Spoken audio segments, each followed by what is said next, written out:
Ted Bundy, John Wayne Gacy, Jeffrey Dahmer, the Green River Killer, BTK. 5 infamous serial killers who operated undetected at the same time. We weren't looking for people that were hiding in plain sight. A 3-night limited series reveals the origins of serial killing. No computers. No DNA. We didn't have the 911 system. That makes it difficult to catch them. Told by those who witnessed it all. My mother prayed to die peacefully in her sleep. That's the one thing she did not get. Invisible Monsters starts Sunday at 9, part of True Crime Week on A&E. What you doing? Trying on glasses with Zenny's 3D virtual try-on. Wow, that's pretty cool. But those glasses kind of make you look like your Uncle Bob. Oh, not exactly the look I was going for. Okay, how about these clear glasses? Oh, or these round ones. Very on trend. I like both on you. You know, I also like these aviator sunglasses. Wait, are those the actual prices? I say get all of them. Seriously, why not, right? Oh, now I want new glasses. Zenni.com. Quality prescription glasses starting at $6.95. Hello listeners, and welcome to this week's episode of The Cult Vault. I'm your speaker Casey, and for this instalment I speak with Don, who tells us about his experiences in a branch of Mormonism. There are themes of spiritual and physical abuse in this episode, so please listen with discretion. If you have a story you would like to share, then please email me at cultvaultpodcast@gmail.com. But for now, here is Don.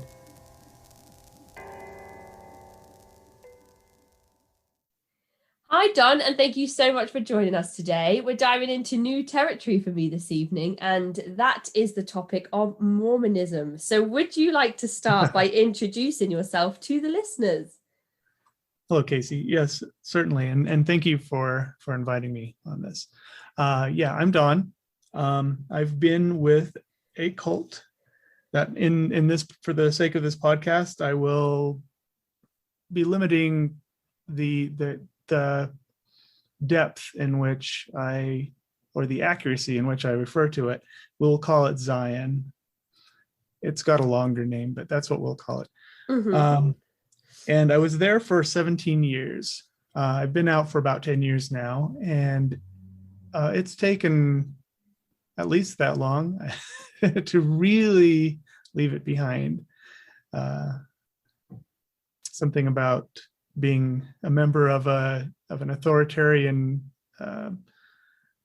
organization is that if they allow your worldview to be modified, that it's very hard to let it go, to change it. I think that's the deepest level of understanding that our psyche gives us. So, and is this movement something that you were born into, or is it something that you found organically? No, I wasn't born into it. I joined at 18, so okay. I was very influential, or very easily influenced at that time. But more than half the members there were born into it, and they'll have the hardest time leaving because their worldview, they don't know any life before, so they only know what RB, the leader, has told them. So you joined at 18, and you mentioned that you feel as though you were easily influenced at that age. Is there any particular reason why you think that might have been? I think, so when you leave the home, usually at 18, usually when you become an adult, you get a glimpse of the world for how it really is. And while you're in that mode, you've got your mind wide open to taking in this new reality that's separate from, the house that you grew up in and the school. So for me, that was when I was the most open to new ideas. Plus, I should mention that when I was like 14 or so, my own father passed away. Right. And okay. I didn't really have a father figure when I needed it the most. Subconsciously, I was kind of looking for that. So I think that must be completely natural. That's such a difficult age to navigate in a person's life anyway, and then to suffer that level of loss.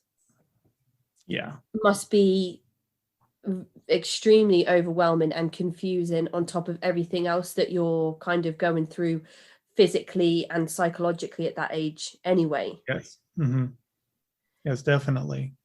When that happened that I started questioning my reality, that I started looking outside for like answers, like, somebody close dies when you're young, you start taking seriously the question of, well, where did they go? And most people will answer, well, they went to heaven. Well, what's heaven? Well, that's where God is. Okay, who's God? I had those questions, and I was so embroiled with that, that I even, started like really praying, more than ever, that God would lead me. And so I was extra sensitive to feelings that might be God telling me to go this way or that. Right. And is your faith something that had been a part of your life before you were introduced to this group, or is it something that was new to you when you found them? I was spiritual, but I wasn't religious. We'll put it that way. I didn't go to church very often. I wasn't born a Mormon, not in the traditional sense. One thing you should know about Utah is, even though the majority of them are Church of Jesus Christ of Latter-day Saints, there are a lot of splinter groups, and those have hung on to, they probably splintered off of the main church for one reason or another, that they disagreed with some piece of doctrine that the church added, and they believed that certain fundamental principles were how God really meant it to be. And that was the case of my own dad. He was part of a splinter of the LDS movement. And so we didn't go to like our LDS, the church of my schoolmates. So I was kind of left to make up my own mind about how to interpret the Book of Mormon, which is the LDS church scripture. Okay. And you mentioned briefly there about schools. So the majority of your peers, when you were going through the educational system, were part of that mainstream Utah Mormonism, bigger branch of the church. Okay. And so was it uncommon for somebody to be part of one of these splinter groups such as yourself? It was fairly uncommon. I would say maybe 5% of the population fell into this. I mean, of the population that had any claim to being part of Joseph Smith's teachings, any claim to knowing that, would have been a part of some splinter group or some outside ideas. And there are some sections, most notoriously like the Fundamental Church of Jesus Christ of Latter-day Saints, the FLDS, that was run by Warren Jeffs. That was a particularly large splinter of LDS movement. But there were others. There were definitely others. And some of them latched on to certain keys that Joseph Smith revealed. And like for instance, Joseph taught that Adam, the first human, was also God the Father of Jesus Christ. And the LDS Church kind of, even though it's in the history documents, they left it behind. And so a bunch of people were like, well, if Joseph taught it, then it's true.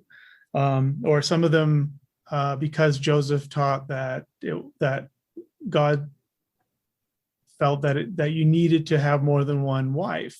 A man should have more than one wife to get into the celestial kingdom, which is the highest kingdom in their regard. When the Mormon pioneers trekked out to Utah, they had issues with the federal government that said you can't live that law and still be part of the United States. So they had to make changes, and then another group of people would splinter off and say, yeah, but we believe that that's something that God said, so we have to do that. So that's how those kind of things happened. Right, okay. And it's kind of in keeping with most mainstream religions, I think, how people interpret certain bits of scripture will change kind of, the core message of a group. And if some people don't agree, they'll go off and make their own sect of Christianity. And then before you know it, you've got more new age religions than you can shake a stick at. So so this is interesting that this is another example of that, given that Mormonism kind of is already a branch of Christianity, and then underneath Mormonism there's all this other stuff going on. So you're 18 years old, you're open to having your faith-based questions answered by people that come across and say they have the answers to these questions that you've had for the last few years. So how is it that you come into contact with this group initially? Right. So I mentioned that when my dad passed away, that I began actively searching for answers. Because my dad was a member of a fundamentalist Mormon sect, he was a polygamist, and I didn't know that until after he died.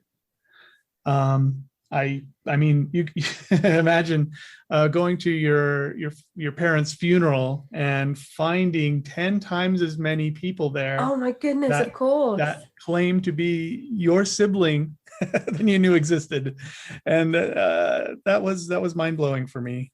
That must created a lot of questions. Whoa! So hang on. So did your father live with you in your home? Only one day out of the week. He came over on Sundays. Yeah. It was. So he's living in different houses throughout the week. Right. Yes, he was. Oh my goodness. And so he was a lawyer. He was a defense attorney, and we assumed that his job just like ate up all of his spare time.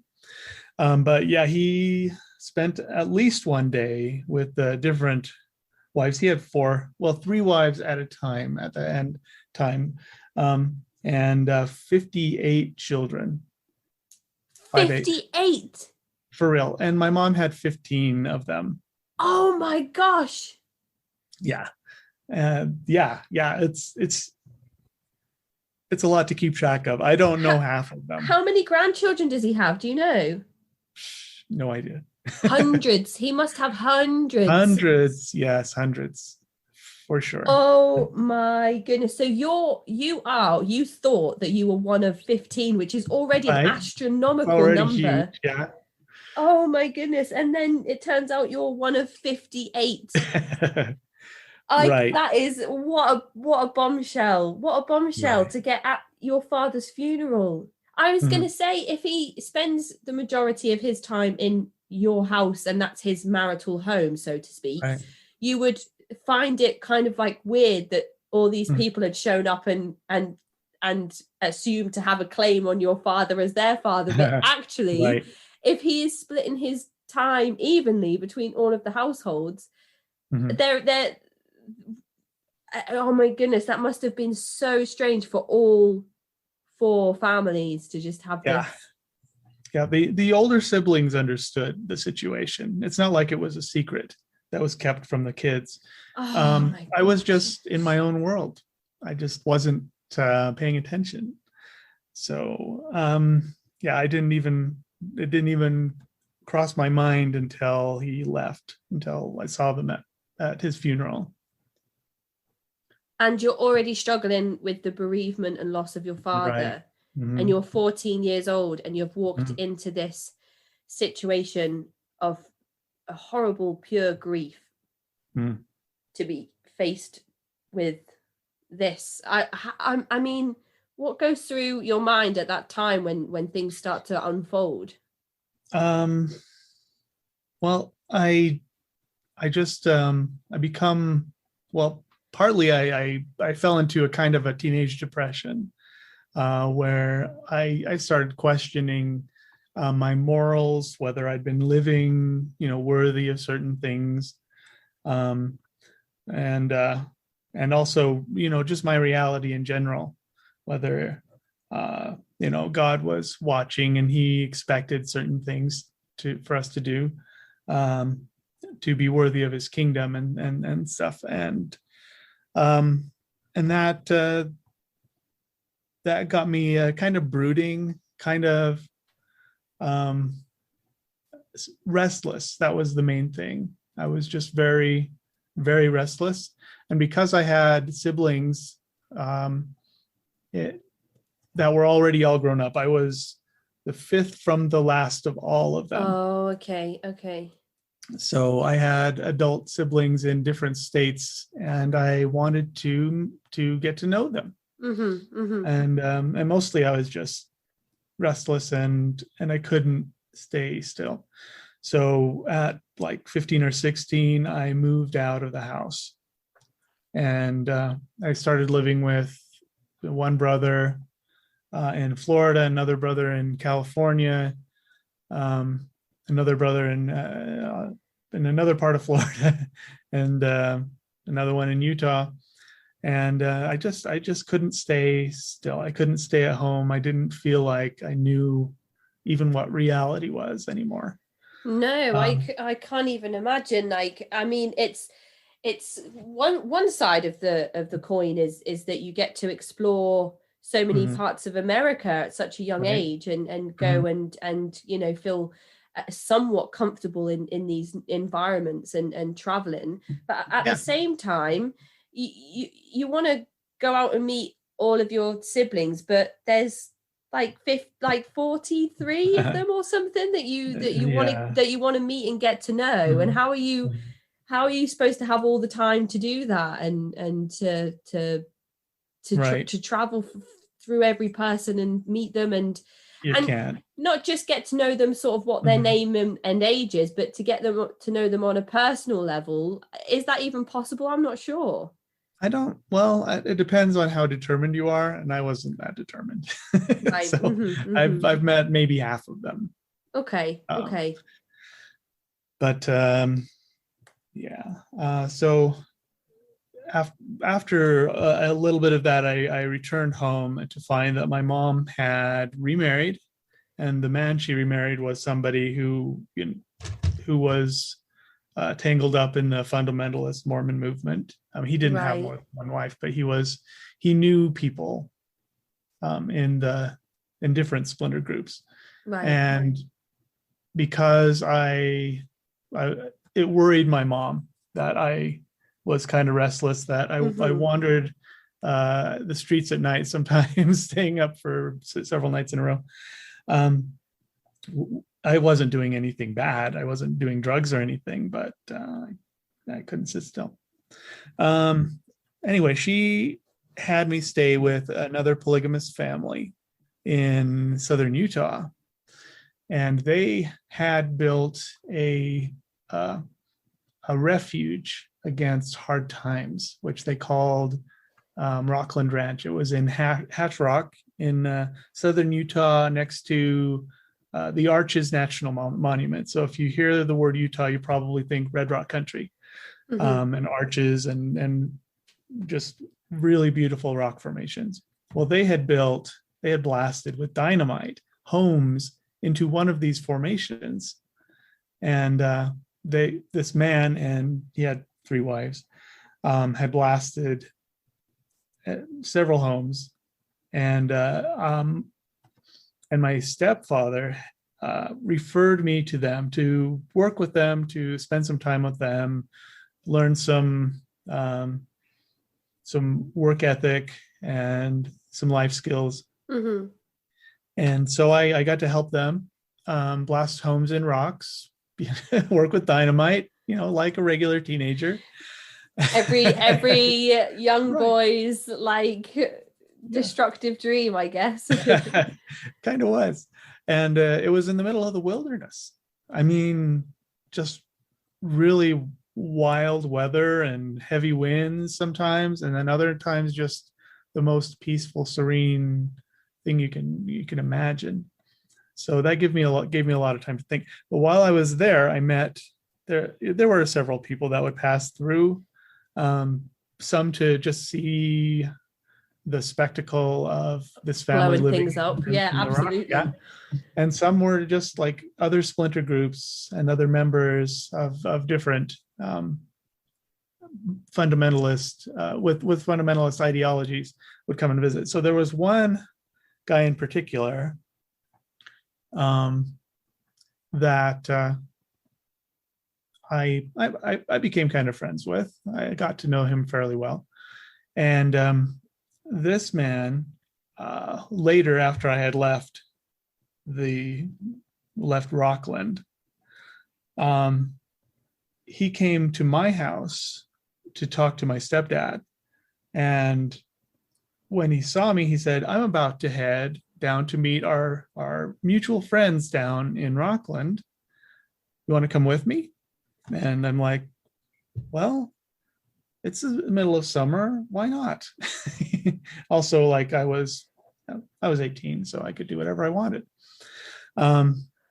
So I went with him, and on the way down, he told me about something happening in Missouri, and that he thought it was like the fulfillment of prophecy, and also they were working on a lot of alternative energy sources and things like that to help the earth. And I thought, well, I'd really like to see that. So I asked if I could go with them, and so we did. We went after we went to the Moab, to Rockland Ranch.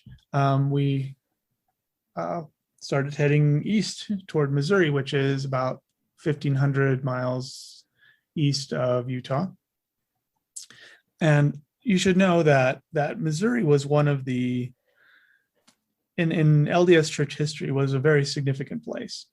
There were prophecies of a place where Christ would gather his elect, the very, most faithful people in heaven, that he would gather them for the millennium, for his millennial reign for 1,000 years, that people kind of loosely assumed would be the year 2000 and up. This place that he was taking me to believed that they were the place where Christ would come. Okay. To do that.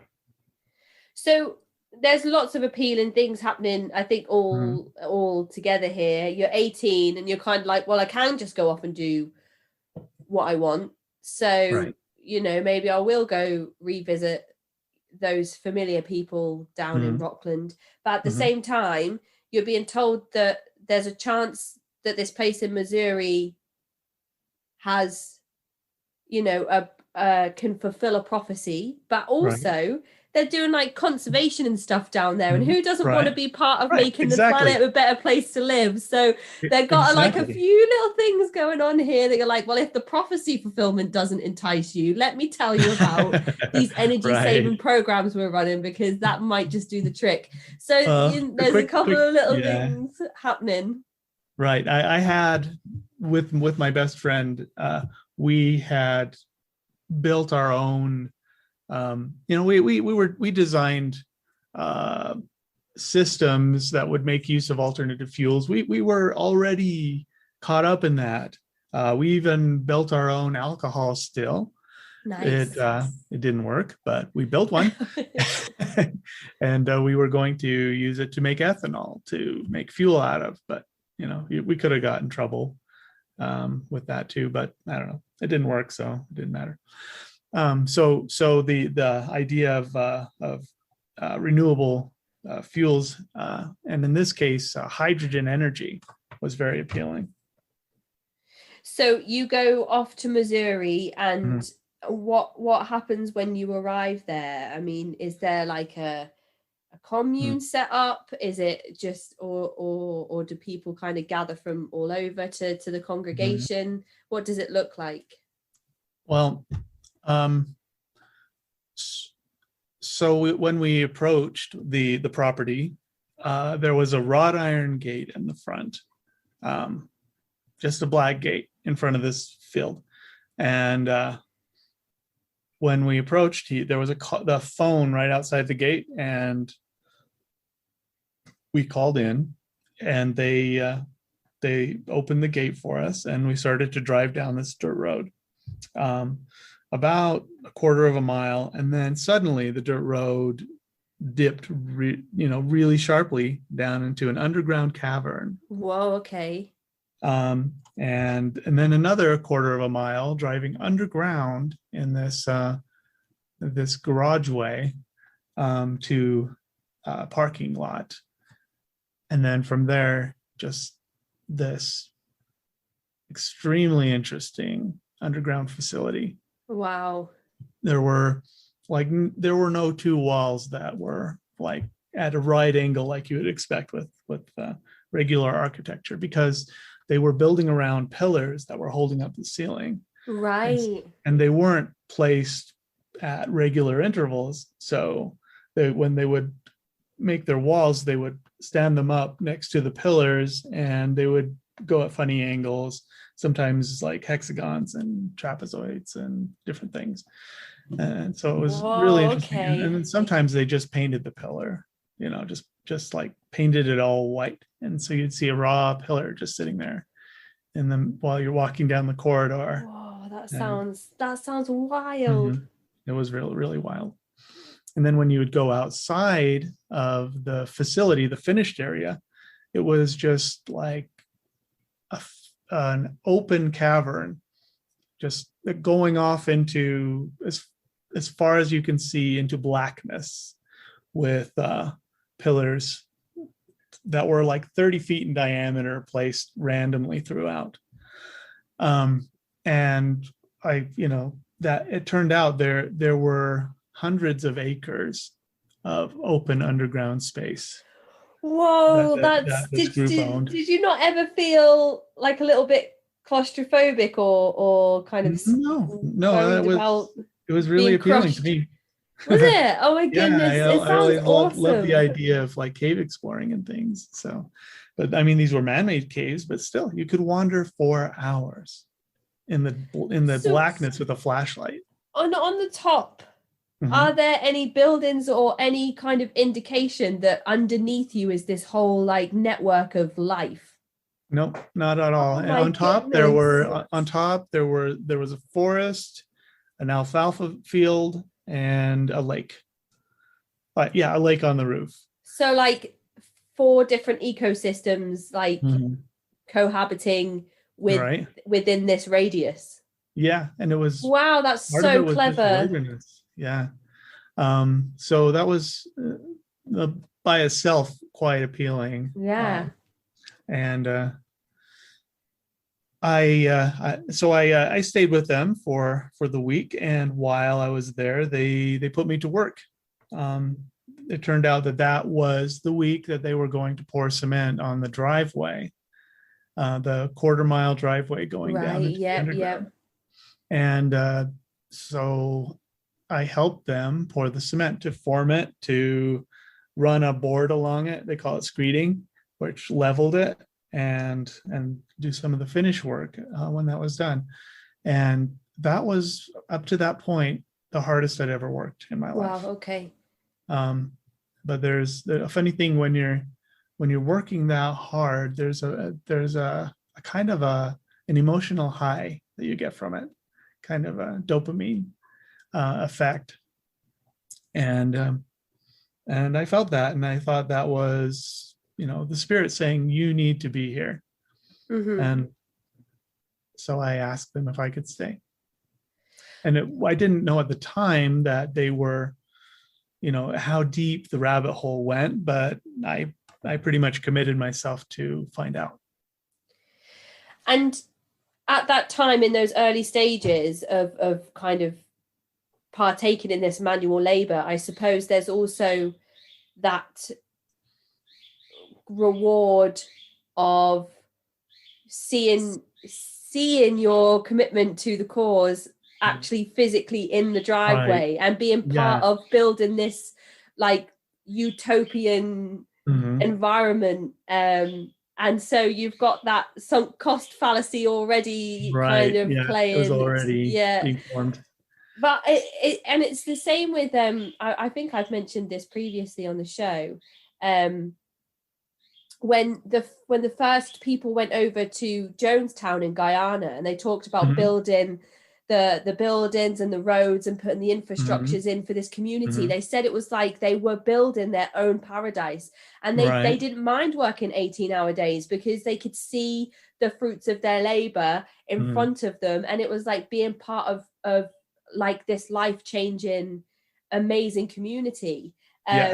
So is that kind of like the same sort of thing that you were experiencing in that first week? Okay, interesting. And during my time there, I did a lot of building. I did a lot of cement work. I did a lot of framing, drywall, electrical work, plumbing, and building things, building dorms. This underground is what they would call the campus for we'll just call it IAS, which is a school that is supposed to be one of the foremost research organizations in the field of hydrogen energy, which was a big thing for them. That was what the leader specialized in, and he was world renowned as a hydrogen expert. Wow. They called him Mr. Hydrogen. And he loved it. He loved the attention. But they had a hydrogen fuel cell car that the leader, we'll call him RB, or father. In religious sense, we'll call him father because that's what we called him. He liked to be called father. But we also, around other people, we sometimes just called him RB, which were his initials. And so he had built a hydrogen homestead, like a house powered by hydrogen, like converted a propane stove, not propane, but natural gas stove to run on hydrogen, and a car that ran just on like a pressurized hydrogen tank that he converted to the engine to burn hydrogen and propel the car forward. And then later to create an electrical system that it's called a hydrogen fuel cell. So the technology allows you to take hydrogen and oxygen, just oxygen from the air, and pipe it through a block of membranes.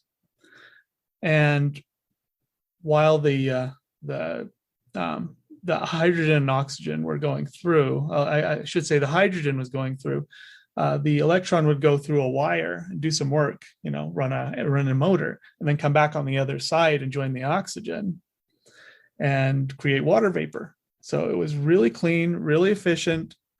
He was not, just some, average schmuck with a huge ego. He was quite smart. He was a scientist in this field, and he let, I don't know, I think somewhere along the way in his zeal to change the world, he picked up some interesting ideas about himself, and we can go into that if you want.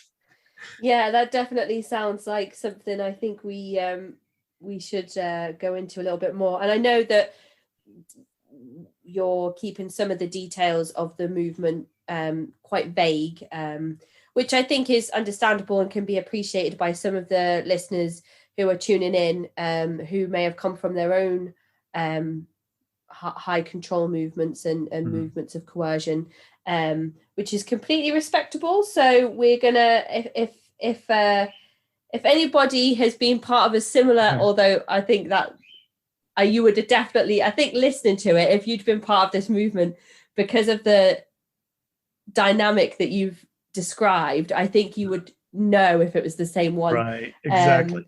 So if anybody has been a part of this particular group and would like to get in touch with Don to talk about more in-depth things, then just let me know and we can discuss sharing emails and things like that.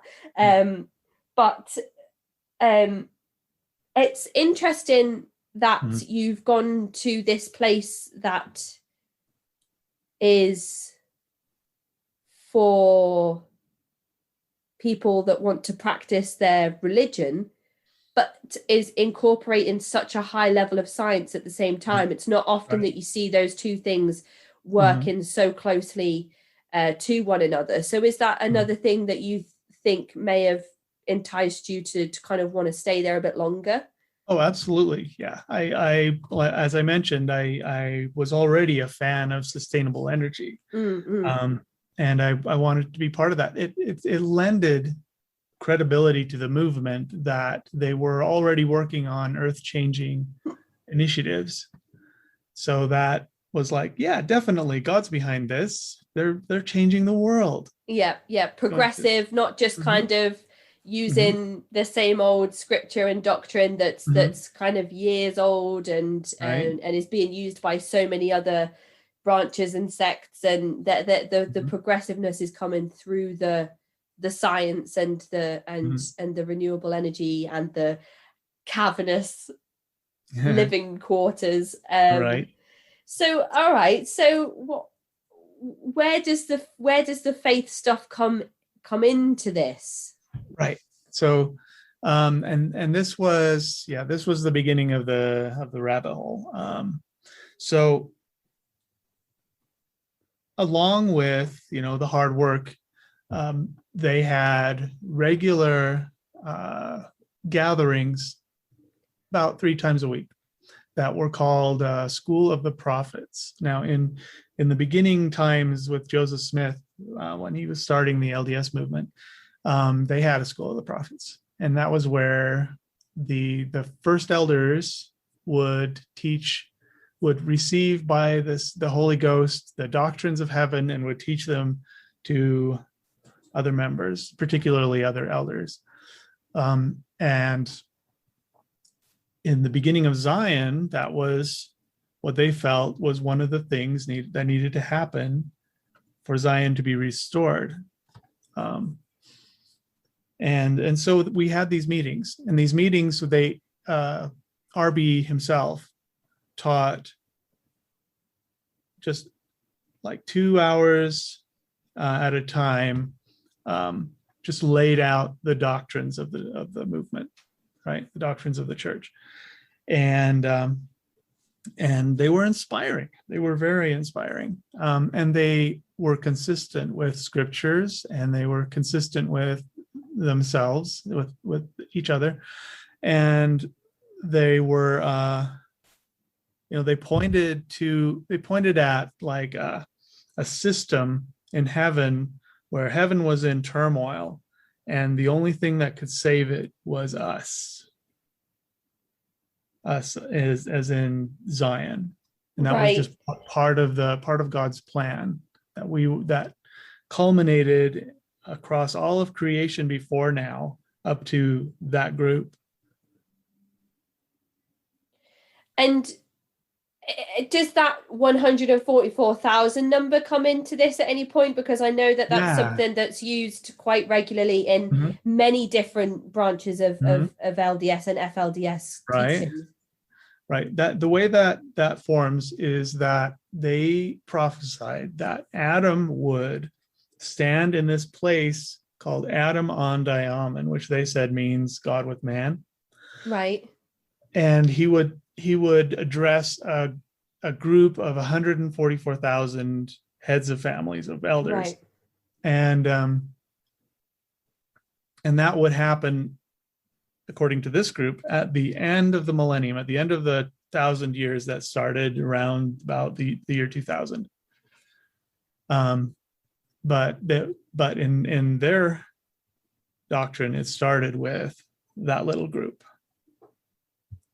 So, because this is the only reason I asked is because I did quite a large amount of coverage on this mother called Laurie Vallo, and I don't know if you've heard about the story with her, but she was a practicing LDS member of one branch. I'm not sure specifically which one, but there's loads of deaths surrounding her family, including like multiple ex-husbands, and then her children disappeared and she couldn't tell authorities where they were, and then eventually they found the bodies, tragically found the bodies of the children. But she would prophesize all the time about she was the person that was going to round up the 144,000. That was the job that was given to her as a messenger of God. So it sounds quite similar to what RB is teaching your group about, you being the ones that are gonna be saved at the end times when it happens, whenever it happens, right. Along with or as part of the 144,000. So is that something that's common across most branches of LDS teachings? I don't know. I think probably every branch thinks that they are the ones who hold the keys of the bringing to pass of God's kingdom on the earth. The keys, that's a big deal. Anything Joseph ever taught, any of the prophecies he had are I think every group that claims to be a follower of Joseph Smith would incorporate those things. But I haven't met a lot of people in these groups, a couple of them, but not enough to make a definitive statement like that. But I imagine. Okay. And if you're getting together to have these meetings and these talks with Father, how many of you are there living in this underground network roughly? Are there like children? Is it polygamist as well? So are there like men with multiple wives? Sort of. So there were about, at the beginning, maybe between 70 and 100 when I first joined. And there, at that time, there were two people who had more than one wife, two men, and RB was one of them. Right. When I left, RB was the only one, and he had a dozen. Wow! wives. Oh my goodness. Yeah. Okay. Yeah. And is there any particular reason why he was the only one to pick up that practice? So that kind of delves into the doctrine. So is this a good time to go into that? Yeah, absolutely. Yeah, definitely. So their worldview revolved around the idea that there is a war going on in heaven and on earth, the earth just being like the physical manifestation of heaven, really. That all of creation, every person that God ever created, the God the Father is the father of all of creation, everybody on the earth and everybody who ever lived. That in the beginning of days, like way before this earth, many worlds before this earth, God the Father had two sons.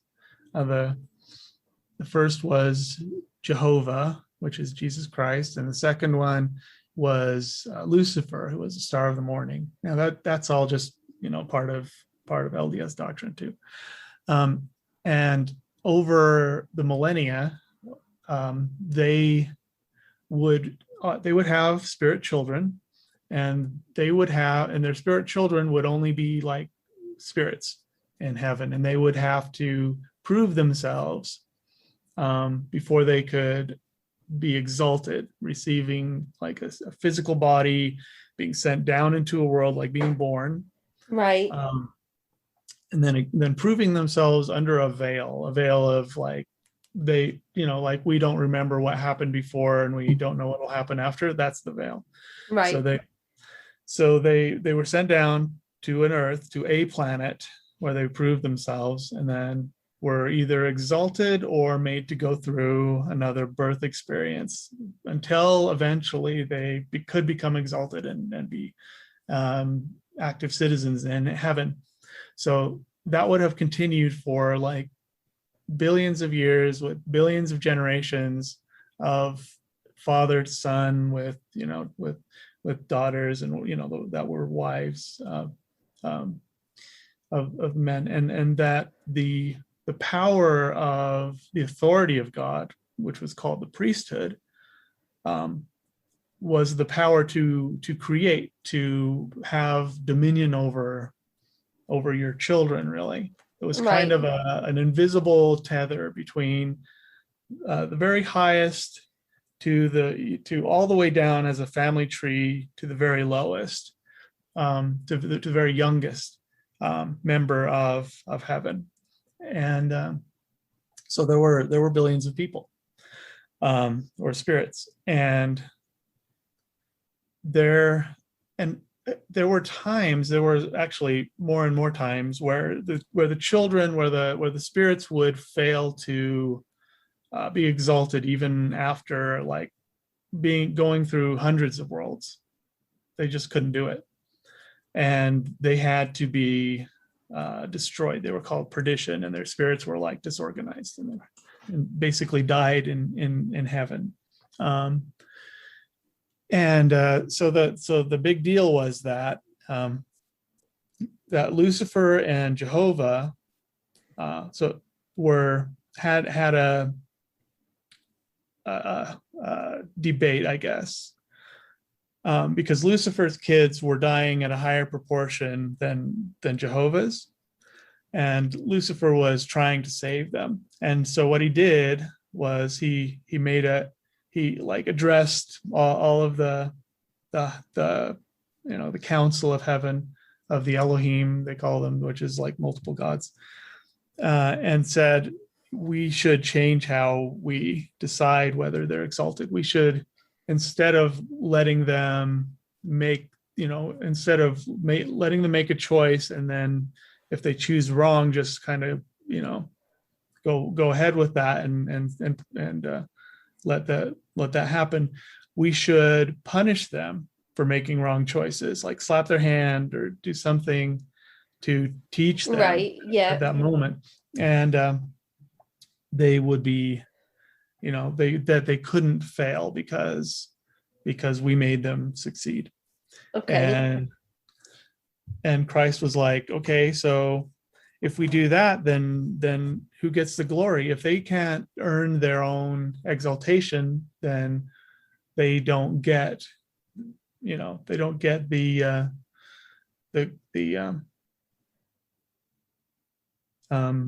they don't get credit for doing it, right? And so Lucifer's like, well, I guess I get it. I get the glory. And then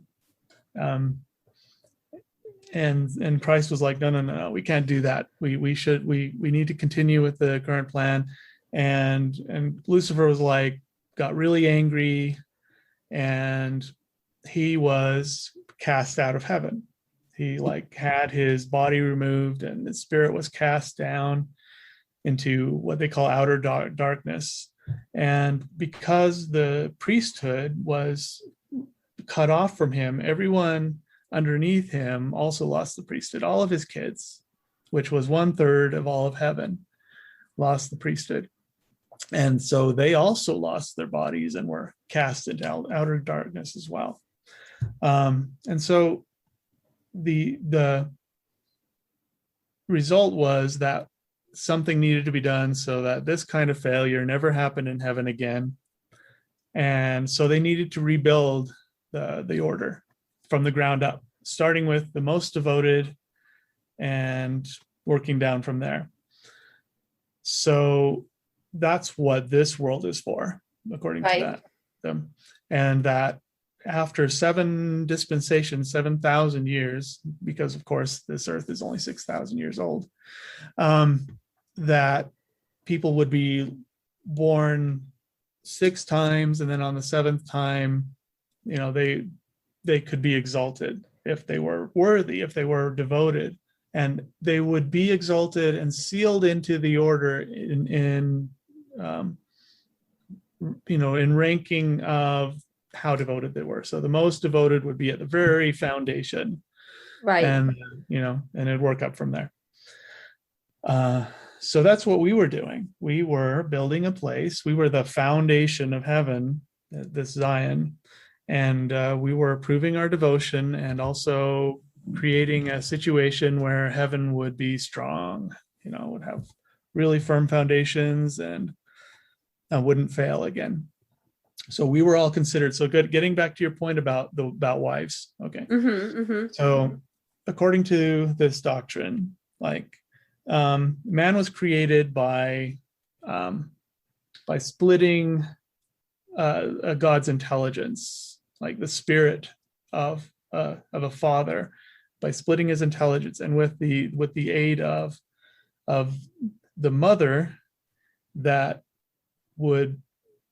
spirit would be born, right, as a unique individual having its own ability to choose things and its own personality. And then that son would need to have his intelligence split into, to kind of like cells, mitosis. Right. Okay. Yep. Right. He'd have his intelligence split, and then that would be his companion, his helpmeet. And they would, form other children by splitting intelligence and sending them to worlds and coming back and being exalted, and then having their own children. So that was how things were supposed to have worked. But as an added benefit, I guess, a son could split his intelligence and have a daughter too. And instead of her being split to have a companion that's a son, that celestial daughter would be another wife of the father who had her, who birthed her. Right. So that is how God would have multiple wives, by splitting his intelligence. And he would either have sons, and then they would go off and have their own progeny, or he'd have daughters, and she would be part of his household. Right. But he's not marrying his own children, he's just marrying other women. Well, so celestial daughter and celestial companion were considered the same thing, right, in this doctrine. And so when in practical terms, in Zion,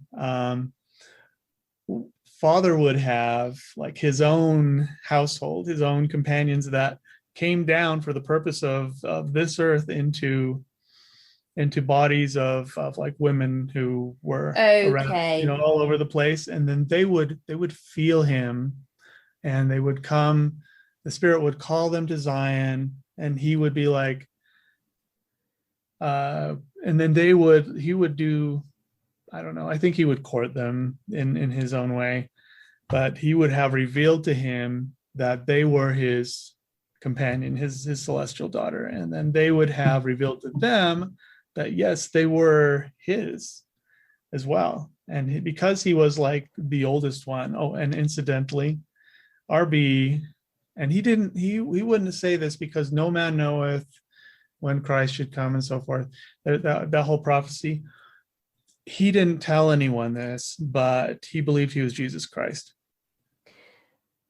Right. And would treat people like he was Jesus Christ. He would forgive sins. He would seal them into eternal relationships and stuff like that. And only he could do that. I was going to ask that question. Mm-hmm. Yeah. So because he was the oldest one, he had more daughters. But on top of that, and here's the clincher. So when his sons would be tried, and because we were building the foundation of heaven, the very highest, the very most important roles of the whole patriarchal order. Because we were building that, we had to make sure that everybody was in the place where they were the most devoted, right? Where they could handle the pressure. And what that meant was if a man was not, or performed inadequately, they would lose their place high on this ladder. And when that happened, their children, their posterity, their wife and their kids would be separated from them, severed. And they would go to this guy's father. Right, yeah. Darby.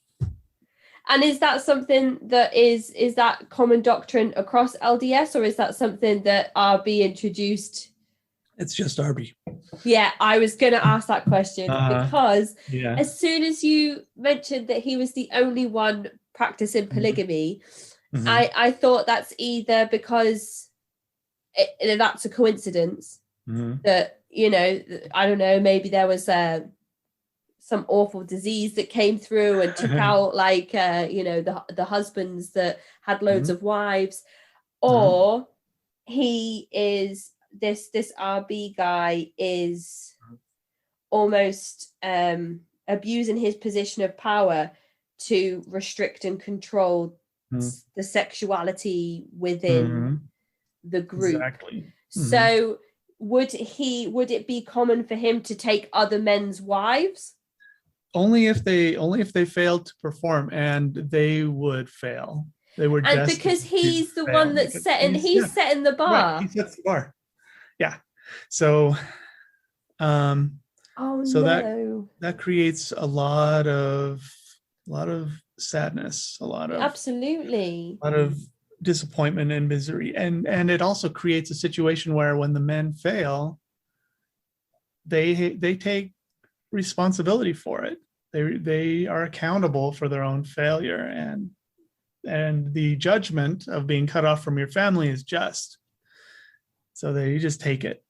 So you move there as a family unit, and you're contributing to this network, and you're putting in manual labor, or I'm guessing the women have jobs like childcare and education and maybe things like that. Yeah, there was a lot of that. In practical terms, RB was an entrepreneur as well as a scientist. And before Zion, he was, you know, the CEO of his own, you know, industry of hydrogen research and computer manufacturing. Right, he actually built a PC at the same time that Apple Computer did. Okay. Wow. Okay. And yeah, so he was a pioneer in computing as well as alternative energy. So as a result, he knew how to build companies, and he had several, about half a dozen when he had an idea, he would always try to build a company to market it and see if it would sustain itself. And this incidentally is also how Zion would receive funds, right? Because he would create a company, he would have his followers as his employees, as his free volunteers that did the work, and then he would, you know, the profits would be a lot greater because he didn't have to pay payroll. Right. So that's what we did. So we considered it our stewardship. The stewardship, you know, if you were a steward over something, you didn't own it, but you were responsible for it, and right. You could be like punished or rewarded by the outcome of that, right? So our stewardship was some job that we did during work hours, and so everybody had a stewardship, and often, yes, the mothers would be charged with tending the kids or doing laundry, or, you know, running the school, or sometimes running or working in like the call center, or being an accountant, or any of the other jobs as well. But usually if there was something that had to do with raising the kids or doing housework, it was assigned to a woman. He was very traditional minded, chauvinistic that way. Right. Yep.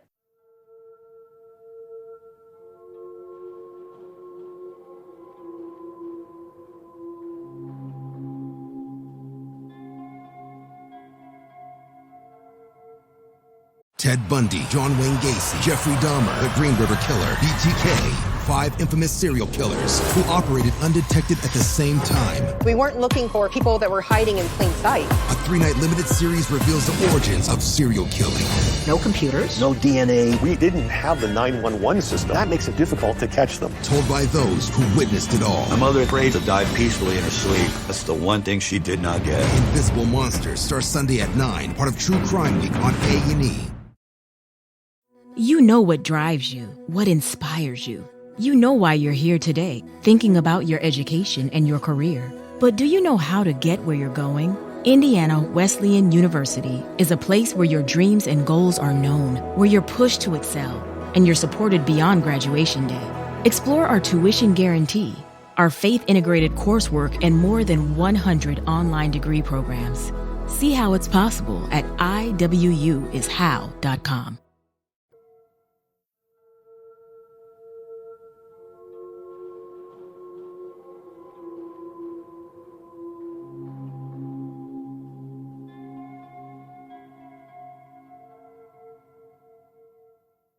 Just going back to a previous point, I couldn't imagine how devastating it would be to move to a place as a family unit and be there for an X amount of time, and then be told that your husband has failed to fulfill his role, so you're not allowed to be married to him anymore, but you can come and be married to me, and he's going to watch you be remarried to me, who already has like X amount of wives. And you're still going to have to be in the congregation together and see each other every day. But I'm going to sleep with you now. And he's going to carry on giving me free labor. And I don't know, it's just the whole thing just makes me feel extremely uncomfortable. It probably should. So I've been, I wouldn't call it married, but I've had marriages arranged for me, partnerships arranged for me 3 times. By father. Right. Okay. And each time had its own tragic ending. But I have 6 kids there. Wow. Oh my goodness. Okay. And they're still there now today? They're still there. My oldest son, who isn't the oldest child, but he's my oldest son, he left the group. Okay. Right. He's still living up there because his mom's there and he wants to help her out. Absolutely. Yeah. And also he has a job there and friends and things. And that's fine. I'm really proud of him. I really am. Are you in contact with him? Yeah, not like every day, but now and then. Okay. Yeah, okay. We contact each other. He's definitely got his own life going on. And he's definitely not moving out here. I've invited him to stay with me, but he's like 24 now. He doesn't need me. That sounds similar to you when you were that age, and you were like, I can go off and I can do what I want. yeah, for sure, for real. Yeah, he's very independent and he's very smart, and I'm proud of him. But so I was in 3 arranged marriages, and they were only semi-arranged. And the first one she's a woman I brought with me. Like we were dating when I left. Okay. And so I told her the situation, that I had devoted my life to this cause, and she eventually, decided that she wanted to be part of that, and she came out, and we got married, and we had 2 kids, and we were fairly happy. And then I I made a massive mistake. No. And RB had to, so this is how that went. So he had her in his room, and he sent one of his companions out to wake me up in the middle of the night. And this happened a lot. He would wake people up in the middle of the night. Okay, so another aspect of coercion there, with sleep deprivation and whatnot. Okay. Yeah. So he invited me up into his area, which is considered extremely sacred, his own private quarters, and they were also like fairly luxurious compared to everybody else's. We all lived in dorms, and he lived in this like deluxe apartment area. Yeah. So he calls me in. He's got my wife on his lap, and he is fondling her breast. What? Excuse me, what? Yes. And he's asking me, he says, she's really special. And oh my goodness. I want to know if you would willingly give her to me. No. Yes. And I'm extremely conflicted, because on one hand, I love her with all my heart. And it was very uncomfortable for me to see her like that. Absolutely. Oh my goodness. How must she be feeling in that moment as well? Nobody asks the woman, like, what do you think? What do you want? Yeah.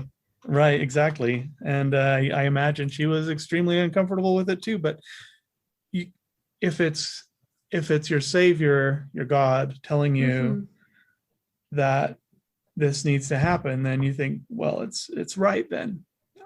In spite of all of my problems, all of my disagreements with this is what's right.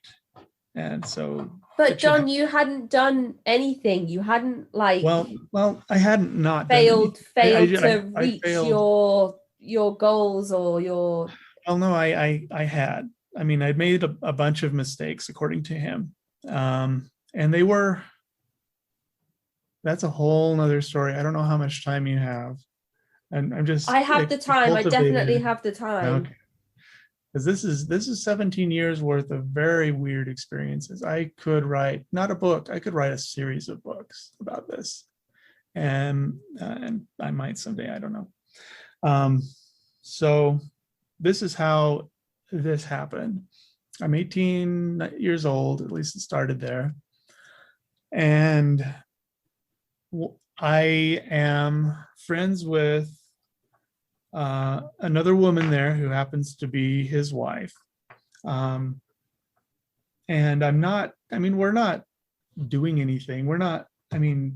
My wife knew about her. We weren't having illicit affairs or anything like that. We were friends. Okay. And I don't know what was going on, but one night, Father sends her to my room, of course, in the middle of the night, pulls me out, and then pulls down her blouse and says, sometimes mothers have intimate experiences with their sons when it's God's will. And I didn't know what to think. I didn't know what to do. But the key point is I didn't run. There's a story about who was it? Like Jacob, or maybe it was Joseph, the oldest son of Israel, that he was like seduced by the Pharaoh's daughters, and he ran. They had him in the bathhouse, and he ran because he was devoted, right? He was dedicated. But because she said that sometimes God arranges this, I was like, okay, so is this God's will that, I don't know what's happening. I was extremely confused, but because I didn't run, he felt like I was unfaithful to him, even though she said that she hinted that this was God's will. But he sent her there to... He sent her there to test. Oh my goodness, this man is like the epitome of manipulation. He's like have no idea. setting up scenarios to then years down the line have your wife sitting on his lap and justify it through years of careful manipulation. I guess it didn't happen the first year. It was maybe 4 years in, maybe 5 when this happened, because my kids were already between 4 and 5 at the time. But yeah, we were separated very soon after that. And when you say that this was his wife, was this his only wife at the time when you were 18, or did he have a number of wives at that time? He had a number, yeah. He had a number. He may have had. Oh my goodness, this guy sounds like 8 at the time. Sounds awful. Yeah. So he takes your first wife. So if you went to the commune with her, I reckon he must have immediately met her and had his eye on her from the start. I can't imagine how. I don't know how it could be any different. And if he's just done this with you, he must have done it to others as well. I don't know. It's like years of careful engineering to get himself into these positions. It's very uncomfortable, isn't it? The organization was only 5 years old when I came, maybe 6, and I guess it was maybe almost 10 years at the time. There weren't a lot of people there, so he was definitely working on his approach. I had no idea. But and at that moment, I lost my kids. Oh my goodness! My 2 kids, and her, and there were times where he would have experiences to remind me of that mistake. He would have lessons. He had lots of lessons for people that were based on whatever they happened to be working on at the time, and whether or not they let him down and how much they let him down would determine how intense that lesson would be. Quite often it was like being slapped around while being yelled at in front of everybody. Oh my goodness. But he had lessons with me about that time when I let him down like that. The first one, he cast me out. He had bought some land in another part of Blue Springs, which was nearby, that had a dilapidated house and farm, and he wanted me to help him.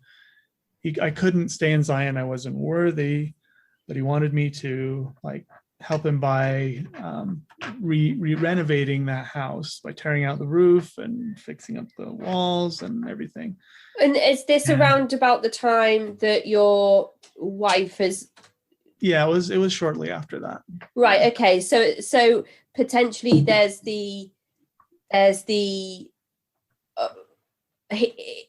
maybe she's not fully committing to him because you're still around. I like what talk about kicking a dog when it's down. He's not only has he just done this, but now he's going to force you out of the area. Right, exactly. So that she would be more, I don't know, submissive.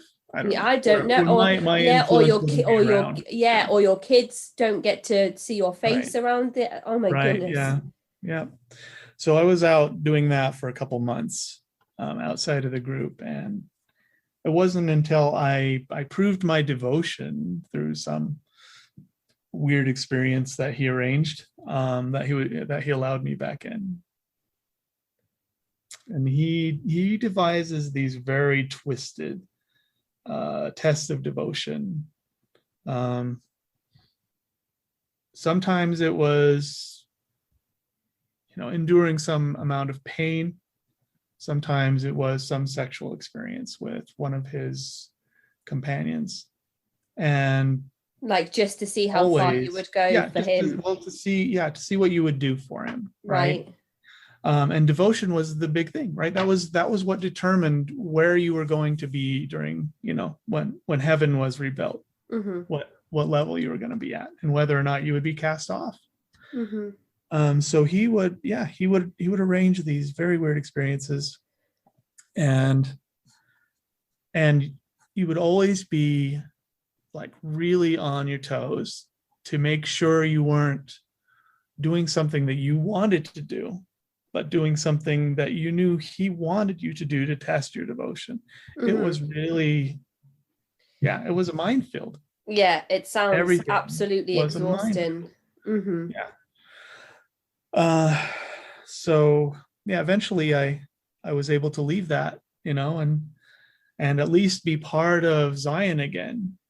But my family was gone. I got put in a dormitory with some of the younger guys who weren't married, and was like that for a few years. Oh, that's so devastating. Oh my goodness.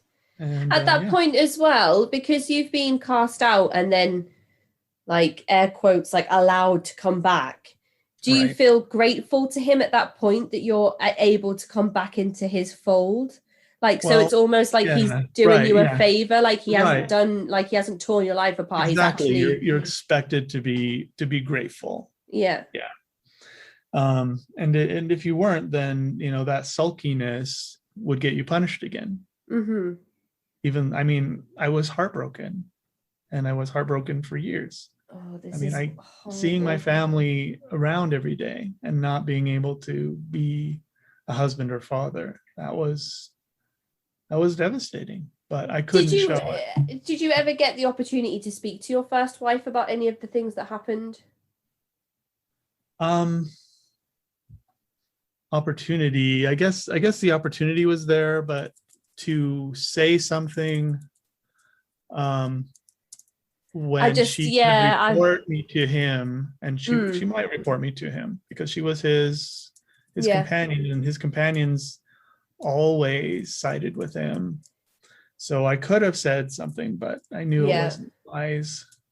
And we have absolutely no idea what's going on behind, I would say behind like closed doors, but like, I don't know, in other parts of this big cave network, nobody knows the extent he's going to kind of enforce the thought reform on these women that he is bringing into his inner circle as well. So he's used all of these tactics on you. There's no way to tell what he's doing to these women that he's taken out of these other relationships. And it could be so severe, the coercion that he's using, that you're right in saying that immediately she could have just gone to him and said, like, look, I've had a conversation with Don and he's said this to me.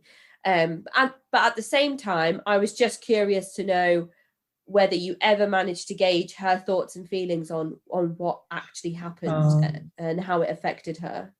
So years later, like a few years before I left, she had failed to meet his expectations too. And by this time, like, I was as low as you could be in his ranking, right? So he kind of made us partners, but not companions. He made us like concubines is what he called it. And that's where you had like heaven endorsed that you could be together, but you shouldn't like have strong feelings for each other, really. You should just like be partners. And so just while that was happening, I became aware that she was different. She was broken.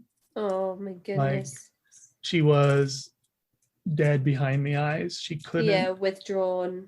Yeah. And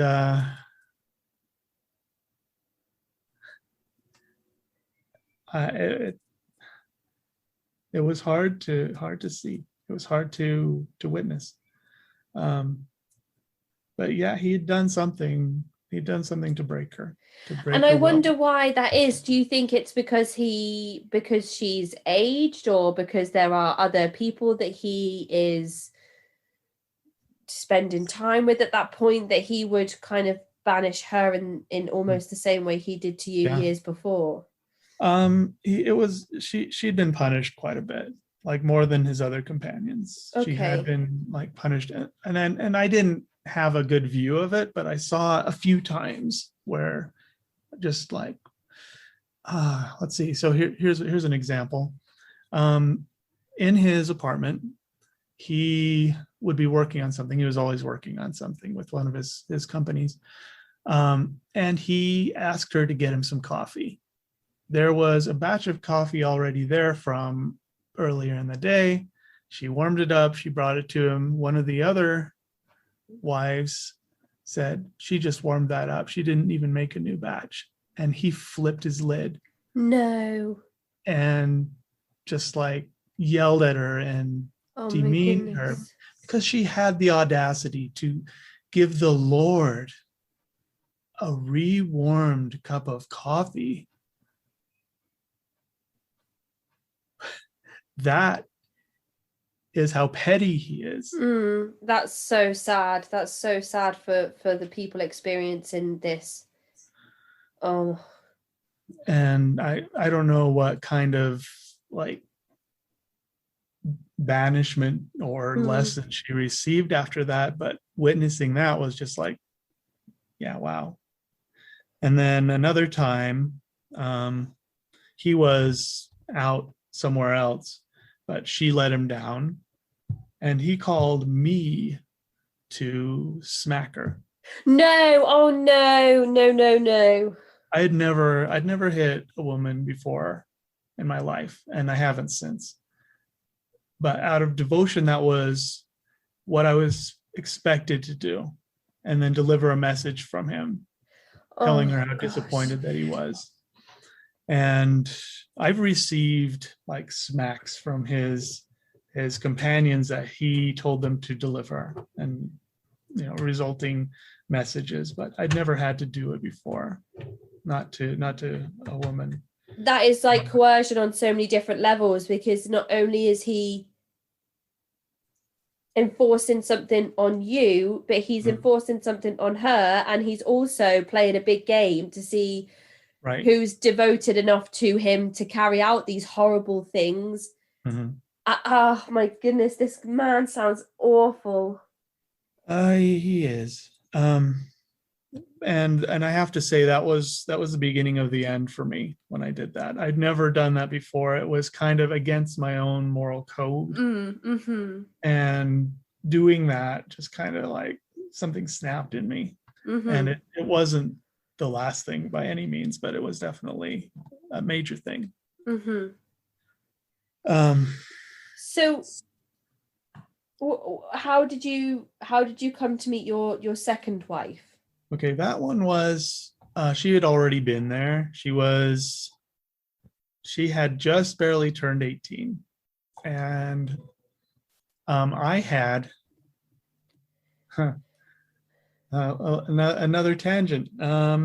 So my heels had been broken. I was crippled, and that physically. Yeah. I was. Oh my gosh! But that's another story. If we want to go into that, I can. Tell me this is like an accident that happened while you were working, and this is not something that was done to you purposefully. It wasn't. It was done as a result of my worldview. So, okay, real quick. I was working on a project. Something in that project was failing, and I couldn't figure it out. I felt like I needed to prove my faith so that curse would be removed. I felt like it had to be a major like expression of faith. So I went on top of the entryway to the ramp going down into the underground, which was 35, maybe 40 feet off the ground. And and in faith and yelling, Hosanna, Hosanna, Hosanna to God and the Lamb, I ran, I jumped, and I landed really hard. I broke both heels. Oh my gosh. Oh. And I did that because that's what I thought I was expected to do. And that was awful. I still have like some terrible scars from that. Is that something that others would do? Is that like a common thing that others in the group would express themselves in similar ways? So if you did something to draw unwanted attention from outside, then you should not do it. That was one of those things. And I don't know if there was another punishment that would have been better for myself. I don't know. But yeah, I mean, there was another instance where a child was trying to show his devotion and jumped out of a treehouse kind of thing. But it wasn't high enough to do like to break bones or anything. But it wasn't like unheard of. Right. Okay.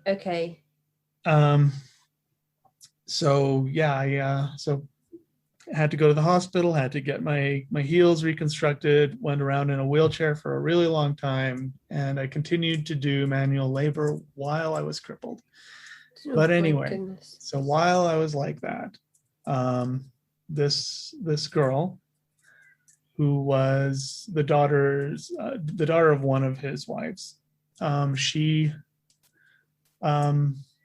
guess she felt sorry for me or something like that. But anyway, she told him that she had feelings for me, and he felt like that was, later on, he felt like when I was ready to be joined with somebody again, that he kind of hinted that she was the one that I should be with, and expected me to have some kind of revelation to show that, God was telling me the same thing. But he kind of hinted at it, and that's the way things worked sometimes. When you were, slow on the uptake of receiving the Spirit, then it was hinted to you until you got it. Right. Anyway, so I we had a kind of a joining ceremony. It wasn't like major. Basically, he's God, so that he doesn't have to have ceremonies. He just has to say, yeah, you two should be together, and now go be together. Right. So then we were married, and it lasted all of like 6 months. I got her pregnant, and then I failed, and we were separated again. But during the time we were together, she confided in me that she had been groomed by him to be a queen, to be one of his companions. Oh my goodness. When she was like younger, like 16. How is this man like not in a cell next to Warren Jeffs? I think he's got some influence with the local authorities. It sounds that way. Yeah. We've had a couple of times where police or somebody would come down, would question us about one thing or another. And because we knew they were coming, we were told exactly what to say. We were given a common message, which was basically to deny that there was anything happening, that had any reason to concern anyone, and that there were a lot of people that were angry, that were making stuff up. So everybody there is kind of given that story, that narrative. Yeah, and then obviously if there's no cause for concern, the police are just going to go away and not come back until they get like another anonymous phone call from maybe someone on the inside who's like, I don't want to give my name away, but I also want somebody to come and look at all these crazy things all these wild things that are happening. Right. So there was this. Oh, go ahead. Your second wife is kind of taken from you again, and then eventually marries father. So I wonder how she felt about that and how her mother felt about that. Then is the mother still married to him? So the mother and the daughter are married to the same man. Yeah. And they're all having sexual intercourse with him. I imagine. Oh I mean, goodness. yeah. I don't think that he has. Then it just starts to feel like it's getting quite incestuous in that way when he's got mothers and daughters, and he could potentially be getting them all pregnant. Right. The older women, he doesn't like. There are a couple that he doesn't that don't ever end up pregnant by him, and their mom was one of them. And she was the wife of one of the earlier people that came to Zion, who was cast off, who was cast out, and his family had to stay behind.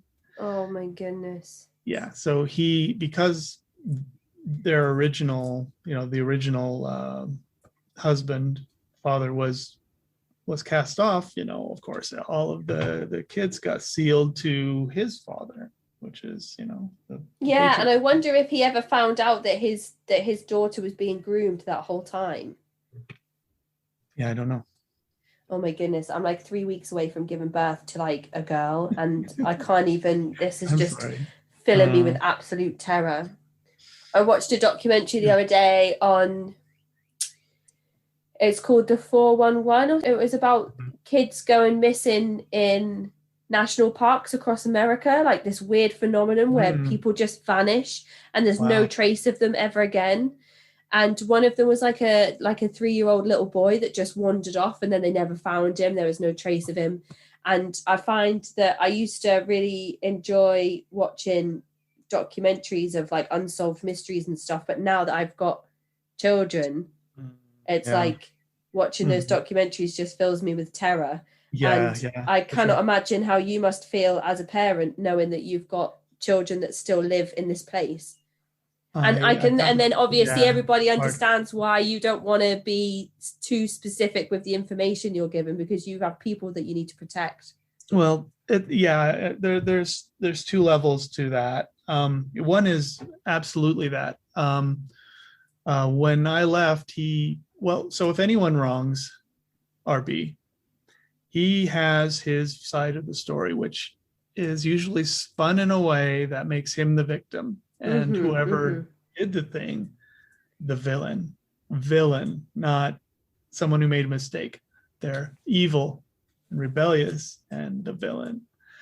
And so when I left, he had his own version of the story. I learned from somebody else who had left that was wildly different from the truth, wildly different. And that's, typical. So yeah, on one hand, if I do something that angers him, having, left, he's going to vilify me to my kids. Yeah. But on another completely other level, he has threatened me with a gun. Oh my goodness. Before I left, before I was showing any signs of ever leaving, I'd never thought ever in my lifetime I would leave. He pulled me into a room and sat me down and put a gun on the table and said, if you ever do anything to hurt my family, and then just kind of gestured toward the gun. Then you've got to think about the well-being of your children that are left there with him as well. Like if he's willing to pull a gun on you, there's absolutely no telling what this man will do. Yeah, I know. Oh my goodness. He's starting to sound a little bit like the leader of the Anthill Kids, who was just the worst, one of the worst people I've ever researched and looked into oh my goodness, he was absolutely evil and heinous, like to the core. But he would play mind games with his followers in the same way that this guy is playing mind games with you, getting his devotees to carry out the punishments on his behalf. And it's all sounding very similar. I mean, I don't know if people have died in this place, but there were a number of people that died under Rock Terrio's leadership with the Anthill Kids. I can only mention like one person that semi-suspicious, I guess, the circumstances. And that was because I saw him shortly before he died.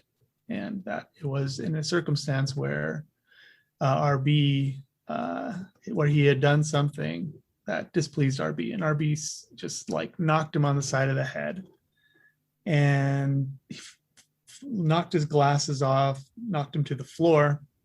He got up, apologized profusely, and then hours later, after going to, he left to go to the hardware store to get some supplies for a project, came back shortly after, stumbled into the room I was in with some other people, saying something is terribly wrong, and just like flopped into a chair and died. Like, he didn't die right then. He just lost consciousness, and we got him into a van, took him to the hospital, and died right after he got in the after he got in the emergency room. He had an aneurysm of the brain, a burst blood vessel, and he died right after that. So, well, no, it wasn't murder, and I don't think there was any intent for him to die, but I don't think RB was too broken up that it happened. In fact, when one of the guys reported to RB, he joked, well, I guess it was his time to go. Oh my gosh, this guy. Oh my goodness. Yeah. It sounds to me like a recipe for severe turns of mental health as well, in regards to the amount of stress and coercion that he is placing on people, and the things that he is carrying out just with your story alone, and we're talking 70 to 100 people just when you arrive there. Who knows how many people came and went during your time there. 17 years is a really long time. And then how, people could not be seeking the medical attention that they need to deal with some of the stress on their health and well-being and their mental health as well. That there's there could be a number of people who suffered with severe depression from being a member of this group. Yeah, there was one girl who was one of his companions that went out in the field up on top, just kind of left feeling completely worthless and intent on freezing to death up there. Oh gosh. Somebody else found her and brought her in, but she just went out in sub-freezing temperature and just wanted to die. Which is also something that happened in the Savage Messiah book that I read about the Anthill Kids and Rock Terrio, how members would just walk off into the snow and leave babies out in the snow as well, because they were so badly mistreated that was a better option for them than to stay where they were, which is what sounds like this woman was experiencing. She would rather just fall asleep in the freezing cold. And then on top of that, there's the fear that when she's being brought back in, what wrath is she going to face then for defying orders by going out and putting herself in that position? It's just a roundabout of awful circumstances, and this guy just sounds evil. And then how can you justify this as religious? Religion is supposed to be about peace and love and caring for each other, taking care of each other. And this is not that at all. This is not.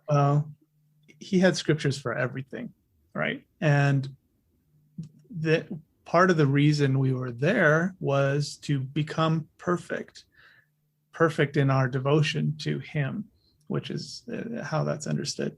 And what that entailed is being like tried like pure silver, like the scriptures would say, and having the dross removed from you, which basically means you are put in a fire and melted, and then the non-pureness gets scraped off the top, and then you get pounded into shape. So all the tribulation and stuff was considered the refiner's fire, which was meant to purify and perfect us, and we should be grateful. I don't see how anybody could become pure under the leadership of this awful person. But it's easy for me here to say that when I have not experienced any of the thought reform and coercion that every single one of you had experienced at such an extensive level, which is always so important to remember when we're having these discussions. That you know, I can sit here comfortably from my living room and say these things, but it's different hearing about an experience than obviously living the experience. Mm-hmm. So how did you come to meet your third wife? She was somebody I met on the internet. I had been encouraged to do some proselyting on public what is it called, on social online dating, networking, like Facebook was new, MySpace was still pretty strong, so I went out and found people online on Facebook, and there was a girl that I met online, and I talked her into coming out and visiting because I couldn't go out there. And she came. She was an independent enough person that she came out, and we converted her, and then we got joined, and we had 3 kids, and that one lasted probably the longest, about 5, maybe 6 years. And my youngest kids are with her, and some of them are still teenagers. Only barely though, because I've been out for 17. I've been out for like 12 years maybe. So they're maybe 16 or 17.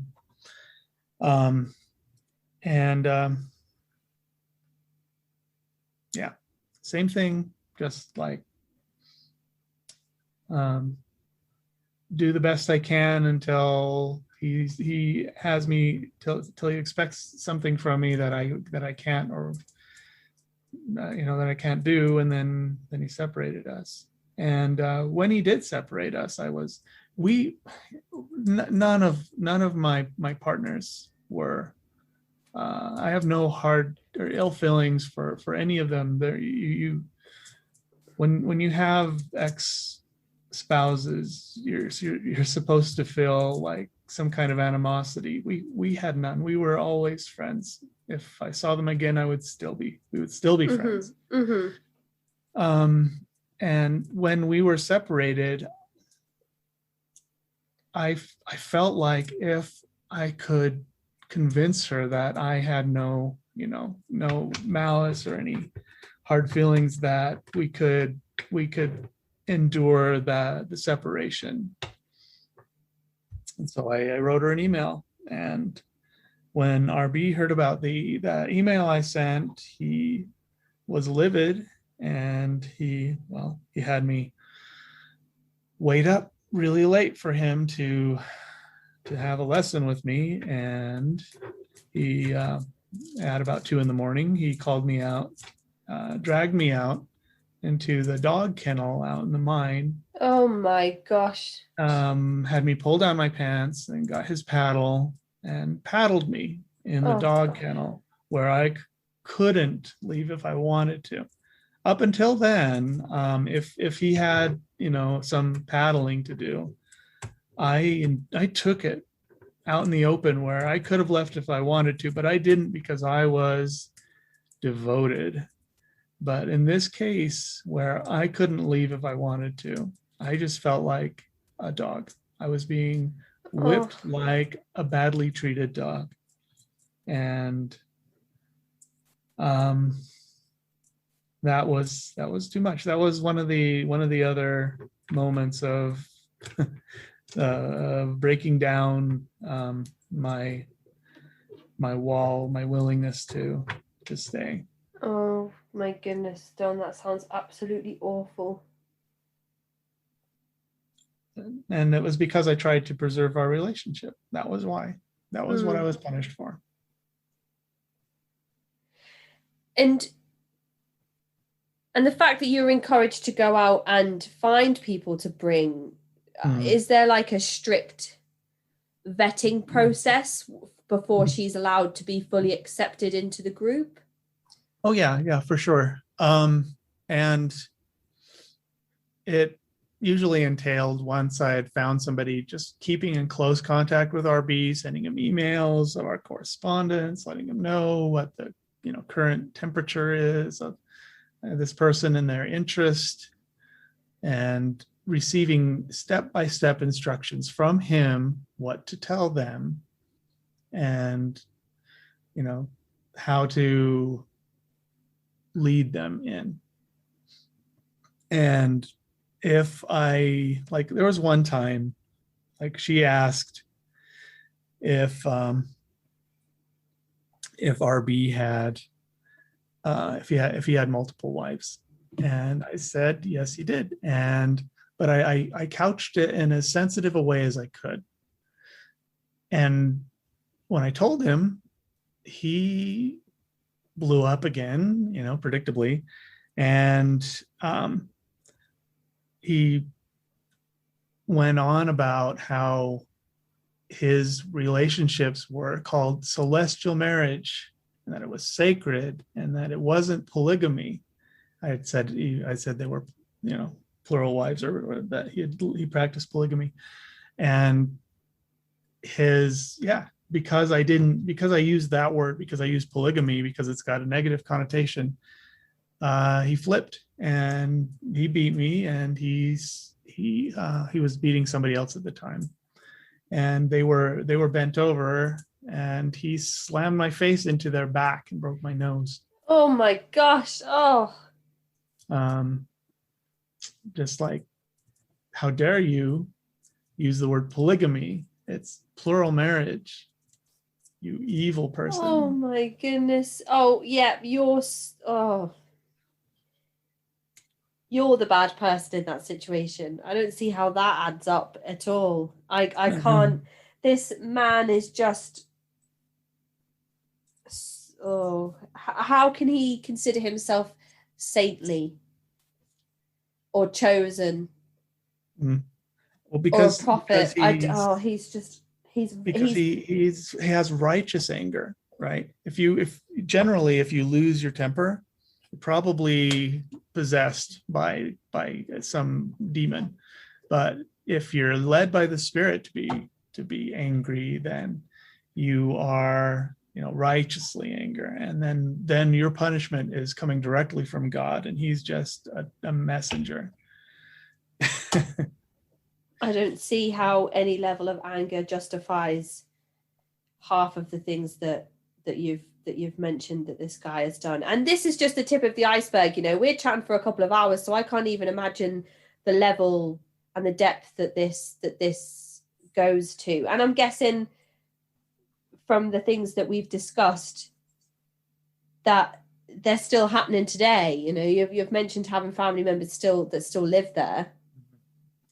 Yeah, maybe. So one thing that I'm not sure of, but I'm pretty sure that I got it harder than most people. I know everybody else got some. I wonder why. I couldn't feel the spirit. Like I just wasn't on the same wavelength as him, and because of that, and because obviously I've got some fatal weakness that I have to overcome, but I'm not overcoming because I'm not devoted enough. Then I'm willfully disobedient, I guess, and rebellious even,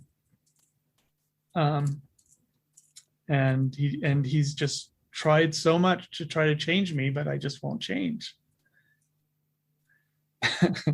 What it amounts to is he has something he wants, and we're expected to read his mind to determine that. And if we don't, we're not following the Spirit. And if we're not following the Spirit, then there must be some sin involved, some like impure thoughts or whatever. And when he asks what, evil thing we've done, if we can't think of anything, then we we make something up. The nearest thing that we can figure could possibly cause us to not be able to perform or to feel guilty about what we've done. And sometimes just having him walk into the room, or knowing that he is there as opposed to out at one of the other campuses. I should say the other campus, but there are other places he could be. Whenever he was there, I would be really nervous. I would be like completely on edge. And yeah, absolutely. When he would come around and he would see any fear in my eyes, he would claim that I was possessed and start smacking me because I was afraid. He would like slap the hell out of me, and that would be the literal way it would be. And he would try to knock Lucifer out of me, knock some demon. And after I'd been punished, I guess I wasn't afraid of it anymore because, well, it's already been done. And usually things calm down after that. So, yeah. So that was another thing. He would punish you for being afraid of punishment. He sounds like he just absolutely could not stand the fact that you never 100% fully submitted to him. I mean, why else would he keep doing these things to you and pushing you this far? And why would you get it worse than everybody else? I think at one point he just wanted me to give up. He had his own code of conduct that he claimed. He had principles that he would teach everybody, and one of them was that God won't give up until you give up. And because of that, because I was tenacious, he would just, push me to give up rather than give up. So I think toward the end, a lot of it was he was just like trying to get rid of me. He had, one of the reasons I know this is because like when there were group pictures toward the end, he would not let me be part of them. Oh gosh. Or if there was like when he had somebody starting to do my job in my stewardship, and he wanted me to train them so that if I couldn't do them for some reason, that job wouldn't suffer. So I was training my replacement a couple years before I left. So I take those things as a hint that he didn't really want me there toward the end. He must feel very confident that you're not going to go to the authorities and speak to them about the things that go on there. Well, there was one time when somebody came, and we were pretty sure that he was a federal agent. Right. He came and pretended to join the cult, to join the group. We didn't consider ourselves cults. We're not a cult. Everybody else might be a counterfeit of what God is doing. They're cults. Not us, because we're the chosen. That's right. We're the real McCoy. But yeah, there was an agent that came from outside and pretended to be converted, and he witnessed some occasions where some of us were punished and whipped and smacked around, and he came to me at one point and asked me if I was okay, if I was in danger. And I, because RB had already clued in that he was some agent or something, gave us, told us that he probably was, and that we should be careful what we say to him. And so I played along. I was just he said, "Are you in any danger?" And I'm like, I turned it on him. I turned it on him, on the agent, and told him, "Why do you feel like were you beaten as a child?" I made him feel like he was being overly sensitive, and that this was okay.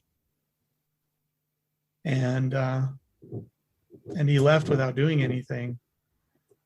But yeah, I was in danger, but I couldn't say so, and I felt like I would be unfaithful to do so. Have you ever thought about going to speak on the record with authorities at any point since leaving? I've thought about it. I wonder if it would do any good, because there have been 2 other people who have left and attempted to get the authorities to do anything, and nothing happened. So I'm of the opinion that if I tried, it would also fail. But not only would it fail, it would incur his wrath, and I don't know what he would do, because he's kind of unhinged. Yeah, absolutely. You've mentioned 2 notable things that happened that caused you to kind of edge towards leaving the group. What was the final thing that happened for you to say, like, I'm done and I'm leaving? Well, there were a couple other things, but the final thing was that I was in charge of doing AV work, doing technical work during his broadcast. So he would do when Zion got bigger and spanned 2 different locations. And I have to say that there was a class system in place where his family and the people who were closest to him, the most devoted, lived in this place they called Rivendell, which is a campus on Adirondack, which I mentioned was the place where the 144,000 were. Yeah. Bought some property up there. Anyway, he moved his family up there and a couple of most devoted other people, and they were the faithful ones. And then those of us who were running the businesses at the underground, we were, second-class citizens. Anyway, so he would do broadcasts of his sermons between the 2 locations. Right. And I was in charge of running the equipment and getting, the feed going. And I did a lot of IT work for the group as well. I was the head of IT for quite a while. But I was in charge of these broadcasts, so that if anything happened, if the internet wasn't perfect, then there was somebody to blame, which is me. And he could take it out on me. And since these were fairly early days in terms of streaming video, it happened pretty often. Anyway, often enough to the point where he was really fed up with it. So there was this one time where I was in charge of the feed again, and there was another thing that needed to go out, and content update for his educational program that had to go out the same night, and I wanted to talk to him to get his feedback on what's the most important, because one of them has to stop or else they'll both be compromised. And he was busy chewing out somebody else at the time, and I was afraid, because even though he says that he's just and all that, in reality, if he's angry, you don't bug him, because you will get punished for just existing. He wouldn't, I mean, he would single you out just because it bothered him that you talked to him when he was angry. Okay, so I didn't say anything. And I thought, well, I'll just make it the best I can and have both things going at the same time. Well, the feed was terrible. The people up in Rivendell called back afterwards and said we could hardly hear anything because it was always rebuffering. And so he got really, really angry. And he called me into his apartment and yelling at me, and grabbed me by the scruff of the neck and pulled me up to him and said, "What is the cause of this great evil?" And I had to make something up. I had lustful thoughts. And he just sneers at me and says, "If you do anything like this again, if you ever do this again, your punishment in heaven will be worse than you can possibly imagine." And I'm like, well, this is going to happen again because the internet isn't perfect. And so what am I going to do to prevent it? Well, the only thing I can do, I'm going to have to leave. And so I told him it won't. And he said, this sin is worse than I can tolerate. You're going to have to go. You're going to have to leave. And when he meant leave, he often cast us out, like banish us to a hotel nearby where we would have to like spend a couple of days until we cried enough tears or repented of whatever we'd done that we could be allowed back in. And then when we were back in, we would be on some kind of like trial basis where we would be treated like rubbish until he felt like we were devoted enough to be given regular privileges and things. Mm-hmm. So this was intended to be one of those. He was going to cast me out, stay at a hotel, same deal. And I was of a different opinion. I felt like, I believed in the work, but I felt like I was a curse to it. So my leaving was the best I could do. I didn't want to have an eternal punishment worse than I could possibly imagine, because I absolutely believed that would happen. But I also didn't want to curse the work anymore. I felt like I was holding it back.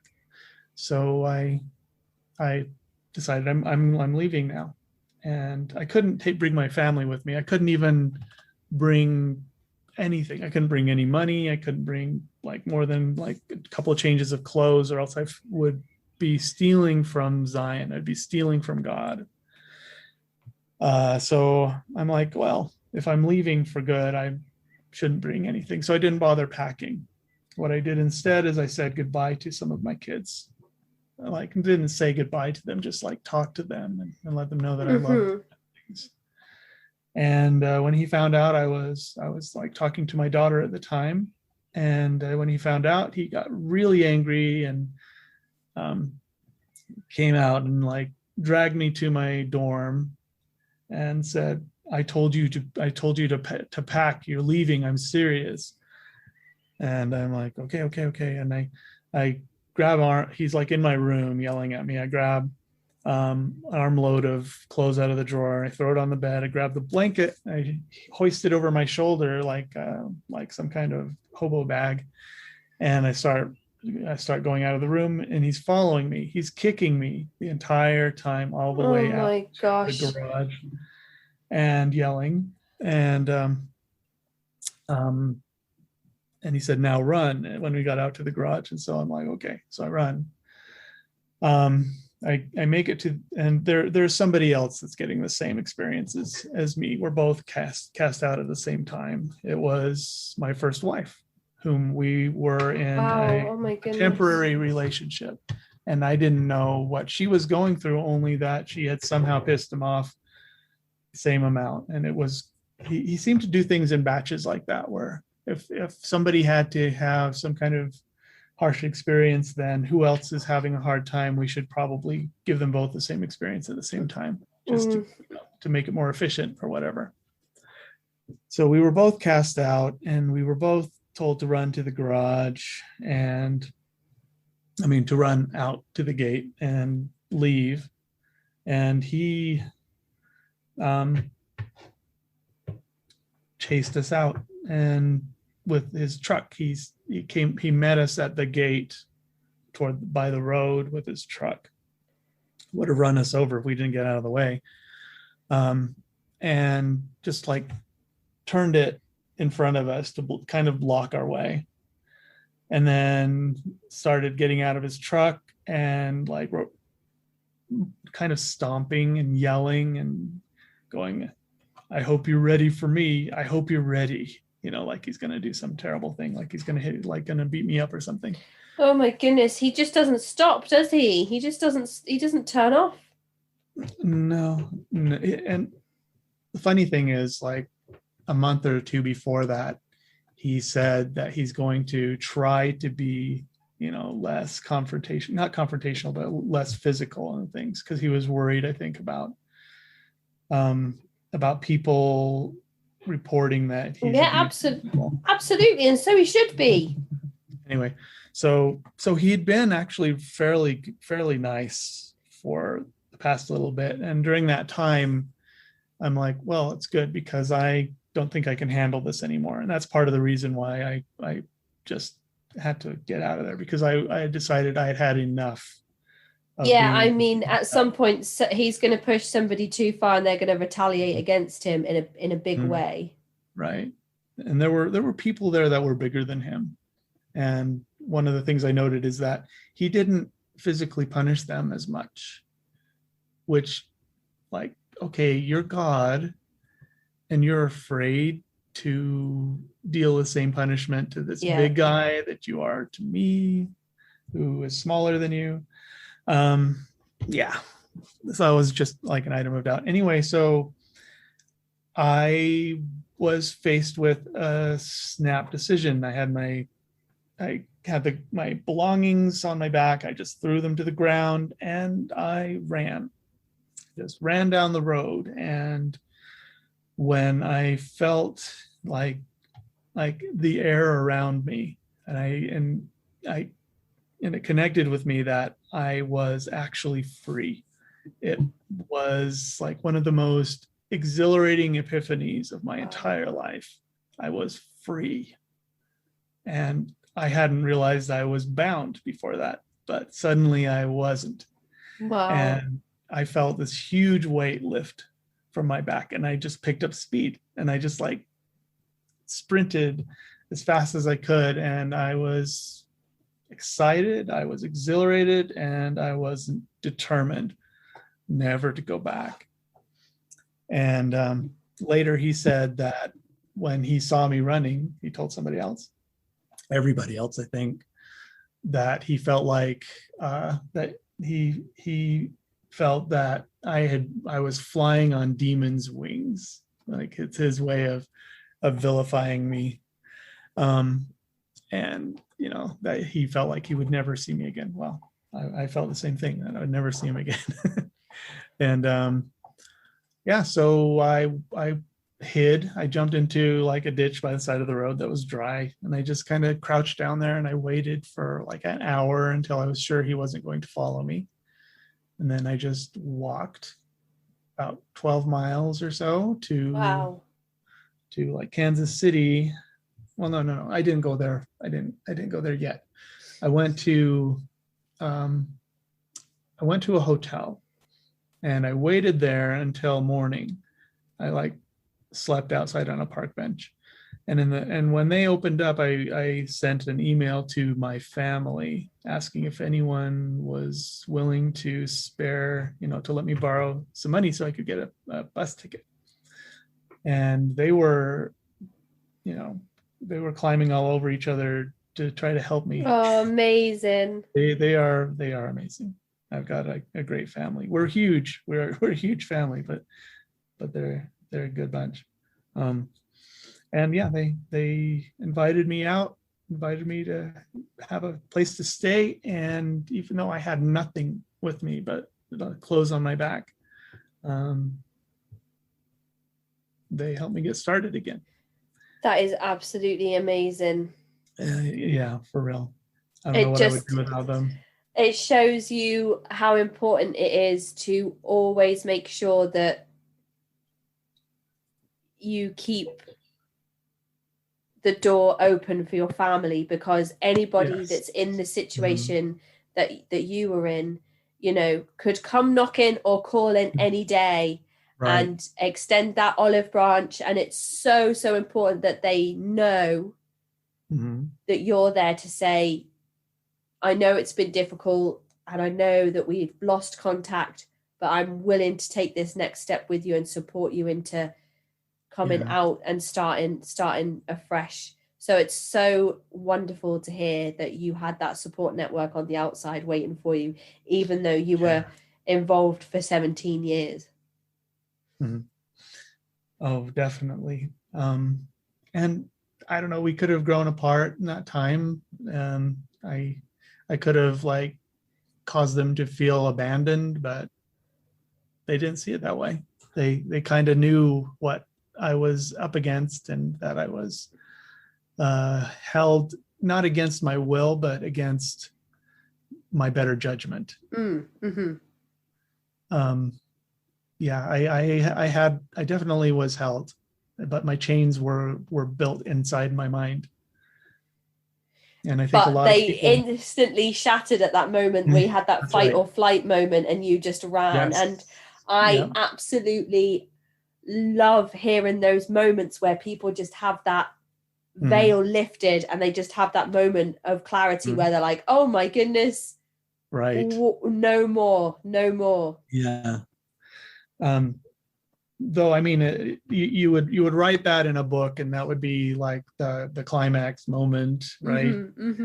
But in reality, it doesn't just go away like that. I believed that even though I was out of there, in my mind I wasn't. I still believed everything.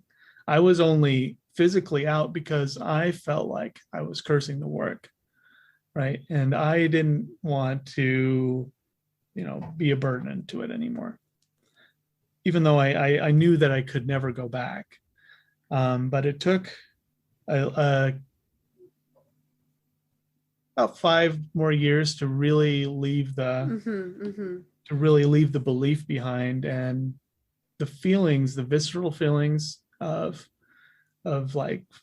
anxiety and fear, they haven't gone away yet.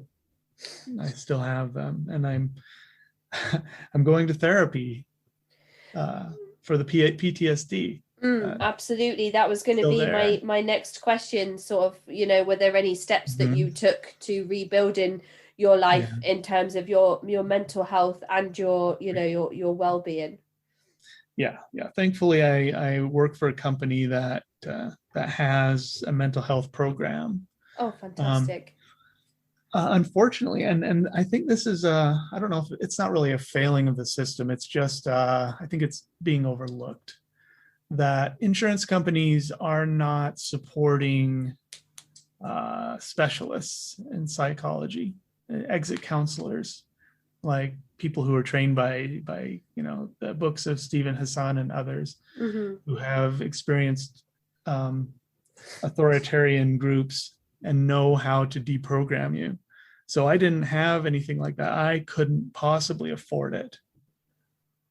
And I mean, I still don't have it, but I've done a lot of reading, and I'm doing my own kind of personal therapy right now with my own podcast. Well, it's not mine. So a group of my in-laws and friends got together, and they wanted to do a podcast that was also like starting their own cult, just kind of for fun.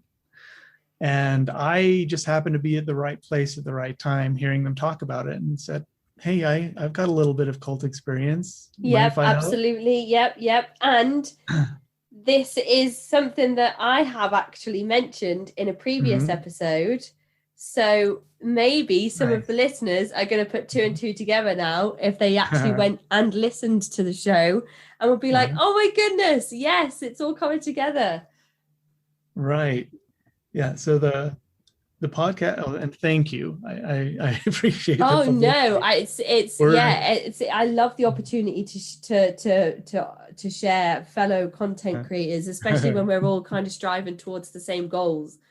Right. Yeah, for real.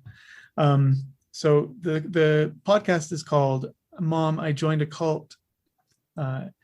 It's just an excuse for me to hang out with some cool guys while doing my own PTSD self-therapy. It really belongs to Gunnar and Nathan, and who are in the podcast, as well as Thor.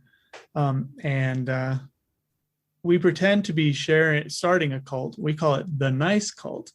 And unlike other cults, which are, just objectively terrible, we wanted to, there are positive sides to some cults. The reason that people join cults is to fulfill certain holes they have in their lives, right? They might need a sense of belonging or a sense of purpose. So we wanted to build a cult that provided those things without the downsides of like mind control and all of the problems that are mentioned in the bite model. So in the Nice Cult, we go through different cults every episode, and we talk about their good points and their bad points and what we want to incorporate into our cult. And we have a leader. He's an imaginary guy that we picked up on this site called This Person Does Not Exist. Have you seen it? If you go to thispersondoesnotexist.com, there's a machine learning algorithm that kind of patches together pieces of people's faces from all over the internet to make someone completely new that doesn't really exist. Oh, I have seen them. And it's like, this person is not real. They're computer generated. And they look so real. Right? Oh, it's creepy. So we found this guy that is a little bit off-putting, but, looks kind of like a cult leader. And we called him Ronaldo DiCaprio. No relation to the other DiCaprio. And he's our leader, our elusive and imaginary leader. And because he doesn't exist, he can't make any mistakes. And we tell stories about his conquests in life, and we have people send us messages of sightings they've had where they've seen him and the great things that he did with them or for them and their inspiration, and we share those on our show. So so if you want to join a cult, join the Nice Cult. Well, I think that brings us to the end of our discussion today. I cannot believe the absolute roller coaster of a journey that you have just taken us through. I know it must be difficult to sit there and relive some of these experiences and talk through them, but I always believe that there are people listening who will be helped by these stories, who will be inspired and motivated by them to make positive changes in their lives and know that they are not alone in their situations, and that there are other people out there who have experienced coercion, who have experienced manipulation, who have been through these awful experiences and can rebuild their lives on the other side, just like you have managed to do. So I cannot tell you how thankful I am that you've sat here with me today and told me the most wild story. I think this is probably one of the wildest ones that we've heard on the show. But I'm just so grateful that you've come here and trusted me with this story and this information and taken us on this journey today. So thank you so much, Don. Well, absolutely, Katie. And I appreciate that you were part of this movement, this mechanism of change and healing. And I'm encouraged to hear the stories of other cults and find out that, realize that what I'm experiencing, the anxiety, the residual fear and guilt, is not unique. That it's not the Holy Ghost telling me that I'm wrong, or that heaven's going to exact some kind of punishment.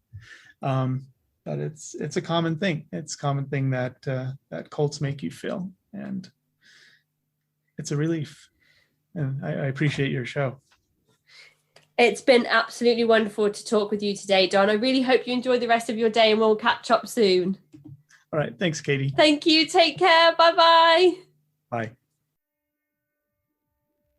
That is the end of this week's episode. To get in touch, please email me at cultvaultpodcast@gmail.com or follow me on Twitter and Instagram at cultvaultpod. I'm your speaker, Casey, and this has been the Cult Vault.